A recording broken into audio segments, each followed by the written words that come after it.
नमस्कार मित्रांनो, कसे आहेत सर्व? आय होप तुम्ही सर्व मजेतच असणार आहे. आली आहे नवीन घेऊन व्हिडिओ मस्तपैकी तुमच्या सर्वांचा आवडता वडापाव. तर आज बनवूयात आपण वडापाव. वडापाव बनवण्यासाठी व्हिडिओ बनवत आहे. तर पहिले तर माझा मोबाईलच सेट होत नाही आहे, कारण की काय होतं, वरती रूममध्ये कधी स्टँड असतं तर मी खाली असते तर कधी वरती रूममध्ये स्टँड असतं. या अशा गोष्टी माझ्यासोबत होतात. तर सकाळच्या धावपळीमध्ये मला ह्या सर्व गोष्टी करायला बिलकुलही वेळ भेटत नाही. तरी पण मी व्हिडिओ काढण्याचा पुरेपूर प्रयत्न करत असते. तर आता माझा वेळ इथे मोबाईल सेटिंगमध्येच जातो आहे. तर व्हिडिओ स्किप न करता व्हिडिओ पूर्ण पहा. व्हिडिओ मस्त आहे. मी बनवत आहे वडापाव, आणि तो पण झटपट आणि सोप्या पद्धतीने. तर वडापाव बनवण्यासाठी मी ही बटाट्याची भाजी बनवते आहे. बटाट्याची भाजी आपण करतो तशीच नॉर्मल आपण बटाटा बॉईल करून त्यामध्ये कांदा, कोथिंबीर, लसूण, जिऱ्याचं मीठ, आणि माझ्या मुलांना हिरवी मिरची आवडत नाही, त्यामुळे फक्त मी लाल तिखटाचा बटाटा बनवला आहे. तुम्ही आवर्जून हिरव्या मिरचीचा बनवा. लसूण, अद्रक, हिरवी मिरची, जिरा हे टाकून पेस्ट बनवा. मस्तपैकी कांदा जास्त चिरा, हिंग टाका, हळद टाका, मीठ टाका, आणि आपण जे पेस्ट बनवले ते तेलामध्ये फ्राय करा. कांदा जास्त लाल न होऊ देता मस्तपैकी कांदा थोडासा फ्राय करा. मग त्यामध्ये बटाटा उकळलेला टाकून मस्त बटाटा परता, आणि बटाटा असा ताटामध्ये थंड व्हायला ठेवा. ओके. तर आता मी हे चणा डाळीचं पीठ वड्यासाठी भिजवत आहे. तर यामध्ये चणा डाळीचं पीठ आपण घेऊयात, आणि त्यामध्ये मीठ, थोडा ओवा आणि थोड्याशा प्रमाणामध्ये खायचा सोडा आपण टाकूयात, आणि हे मिश्रण बनवूयात, जेणेकरून यामध्ये आपण बटाट्याचे वडे डीप करून तळायला घेऊयात. ओके.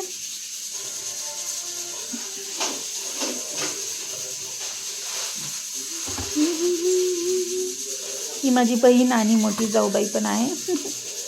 व्हिडिओमध्ये जी आहे आली आहे ती. आता मी यात हळद टाकली आहे.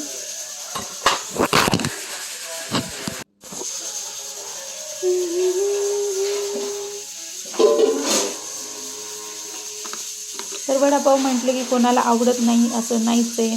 पुण्याचा आणि मुंबईचा वडापाव हा सगळ्यात फेमस आहे. मस्तपैकी वडापाव, त्याला लावलेली चटणी आणि हिरवी मिरची सर्वांची फेवरेट असते. तर मी घरी वडा सांबार बनवत आहे. पाव आणून ठेवलेले आहेत, कारण की नुसता वडापाव कोणाला खाऊ नाही वाटत. तर मी एकीकडे सांबार पण लावला आहे. सांबारसाठी मसूर डाळ आणि तूर डाळ मिक्स करते मी. हरभऱ्याची डाळ आणि मुगाची डाळ नाही ॲड करत मी, आणि त्यामुळे मसूर डाळ आणि तूर डाळ. मसूर डाळ 2 वाटी आणि तूर डाळ 1 वाटी. त्यामध्ये शेवगा, लाल भोपळा, कांदा, टोमॅटो, चिंच, कोथिंबीर, लसूण, अद्रकची पेस्ट हे सर्व मिक्स करून तुम्ही कुकरला डाळ लावा. ओके. आणि शिजल्यानंतर मस्तपैकी कढीपत्ता, कोथिंबीर आणि लसूण जिऱ्याच्या मिठाची फोडणी देऊन मस्तपैकी डाळ फोडणी द्या, आणि त्यावरती थोडंसं गूळ आणि सांबार मसाला हा ॲड करा. मस्तपैकी सांबार होईल तुमचं. ओके. तर बघा, आता मिश्रण बनलेलं आहे. आपण जे आपल्याला वडे तळायचे तसं, आणि एकीकडे हा बटाटा, याचे आपण वडे करून घेतलेले आहेत. असे गोल आपल्याला जेवढी साईज पाहिजे तेवढे आपण गोल अशा हे करून घ्या, आणि यामध्ये डीप करून वडे तळून घेऊयात. ओके.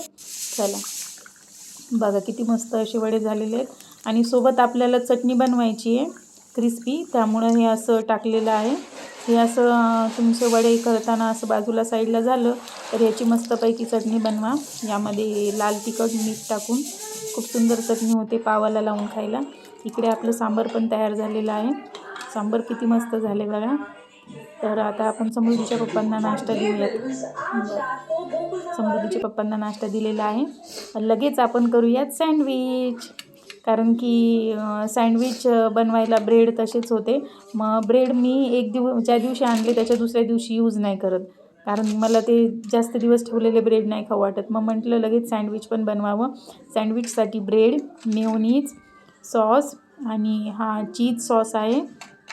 आपल्याकडे शेजवान सॉस पण आहे यूज करायला, आणि सॅलॅड म्हणजे की शिमला मिर्च, काकडी, कांदा, टोमॅटो हे पण आपण वापरू शकतो. तर आता माझ्याकडे वडापावचा उरलेला बटाट्याचा रगडा पण आहे, त्यामुळे मी आता ब्रेडला आधी मस्तपैकी बटर लावून त्यावरती दोन्ही पण सॉस यूज करून, मेयोनीज आणि आपलं टोमॅटो सॉस लावायचा, त्यानंतर आपण बटाट्याचा रगडा लावायचा आणि त्यावरती सगळं सॅलड लावून घ्यायचे आणि त्यानंतर त्यावरती चीज सॉस आणि मेयोनीज लावायचं आणि वरती अजून एकदा पुदिन्याची चटणी लावायची. पुदिन्याच्या चटणीचा थर आणि सॉसचा थर आपण मनाला वाटेल तसं आपण देऊ शकतो. ओके, मुलांना जास्त तिखट चालत नाही म्हणून पुदिन्याची चटणी थोडीच लावलेली आहे. आणि आता आपण सेट केलं आहे. हे सँडविच मेकर आहे. सँडविच मेकरमध्ये मस्तपैकी बघा किती सुंदर असे सँडविच झालेले आहेत. मुलं व्हेजिटेबल्स खात नसतील तर अशा आवर्जून सँडविच बनवा. बघा किती चीजी झालेत मस्तपैकी. आवडले का सँडविच तुम्ही नक्की सांगा. परत एकदा सँडविचचं दाखवते मी तुम्हाला. आणि प्लेन सँडविच पण खूप छान लागतात. फक्त तुम्ही ना चीज सॉस आणि मेयोनीज आणि सॉस फक्त एवढं जरी ॲड केलं ना आणि ते रोस्ट केलं ना, टोस्ट केलं ना, खूप भारी टेस्ट येते. जर तुम्हाला वेळ नसेल ना, फक्त तुम्ही एक चीज स्लाइस लावा मस्तपैकी आणि मेयोनीज आणि सॉस लावा आणि पुदिन्याची चटणी हवी असेल तर ॲड करा. आणि मस्तपैकी जर तुमच्याकडे सँडविच मेकर नसेल तर हे गोष्ट तुम्ही तव्यावरती पण करू शकता. दोन्ही बाजूनी शेका. खूप सुंदर बनतं ते पण. कारण की माझी मुलं जेव्हा लहान होती ना तेव्हा त्यांना असं काहीच आवडत नव्हतं ॲड केलेलं. त्यामध्ये पुदिन्याची चटणी, बटाट्याचा रगडा किंवा सॅलड. तर मी तेव्हा फक्त ना चीज आणि बटर आणि टोमॅटो सॉस आणि मेयोनीज फक्त एवढंच ॲड करायची आणि त्यांना टोस्ट करून द्यायची. मस्त आवडीने खायची ते. तुम्ही पण नक्कीच करून बघा. तर आज 2 रेसिपीचे व्हिडिओ मी टाकलेले आहेत. तुम्हाला नक्कीच पूर्ण व्हिडिओ कसे वाटले ते मला कमेंट्स करून सांगा. माझ्या व्हिडिओमध्ये काही सजेशन असतील, काही चेंजेस पाहिजे असतील ते पण सांगा. कारण की लाँग व्हिडिओ मला तितके काही विशेष बनवायला जमत नाहीत. आणि रेसिपी व्हिडिओचं म्हणाल तर तेवढं डीपमध्ये मला व्हिडिओ ते बनवता पण येत नाही. कारण की तेवढा वेळ नसतो. जॉईंट फॅमिली असल्यामुळे मी सकाळी खूप गडबडीत असते नाश्ता वगैरे बनवताना. त्यामुळे शांततेत हे व्हिडिओ रेसिपीचे मला बनवता येत नाहीत. तरी पण मी जेवढा होईल तेवढा प्रयत्न तुम्हाला दाखवण्याचा करत आहे. मी व्यवस्थित आता तुम्हाला सँडविच कसं बनवलं ते पण तुम्हाला मी व्यवस्थित परत एकदा दाखवत आहे. तर मी आता जसं जसं लेयर्स लावल्यात ते तुम्ही पाहिलेच आहेत. आणि ह्या आता मी शिमला मिर्च, टोमॅटो, कांदा हे पण यात सेट करत आहे. हे सर्व सेट करून वरतून अजून एक आपण चीजचा लेयर देऊयात आणि वरतून अजून एक ब्रेडची स्लाईस लावून आपण ते सँडविच मेकरमध्ये सेट करूयात. मस्तपैकी जेव्हा असा ब्राऊन असा कलर येतो तेव्हा आपलं सँडविच तयार झालेलं असतं. हे आपण चीज सॉस पण वरतून ॲड करूयात. जेणेकरून सर्वात वरती एकदा लास्टला चीज सॉस ॲड करायचा. कारण की ते सगळं डीपमध्ये मेल्ट झालं पाहिजे सॉस. मग ते छान टेस्ट लागते तुमची. किती सुंदर असा कलर दिसतोय बघा. तर हेल्दी सँडविच मला पण आवडतं फक्त व्हेजिटेबल्सचं. पण इथे मी बटाटा वडा केल्यामुळे, वडापाव बनवल्यामुळे माझ्याकडे बटाट्याचा रगडा होता तो पण मी आता ॲड केलेला आहे. वडा सांबार मी दुपारी खाल्ला आणि सकाळी ब्रेकफास्ट मी सँडविच केलं. इकडे माझं स्वयंपाक पण झालेला आहे. इकडे तुम्हाला जे 3 कुकरचे डबे दिसत आहेत त्यामध्ये आहे वरण, भात आणि बटाटा. तर अशा प्रकारे सँडविच आणि मस्तपैकी वडापाव तुम्हाला कसा वाटला ते नक्की मला कमेंट्स करून सांगा. बाय, भेटूया नेक्स्ट व्हिडिओमध्ये. Take care.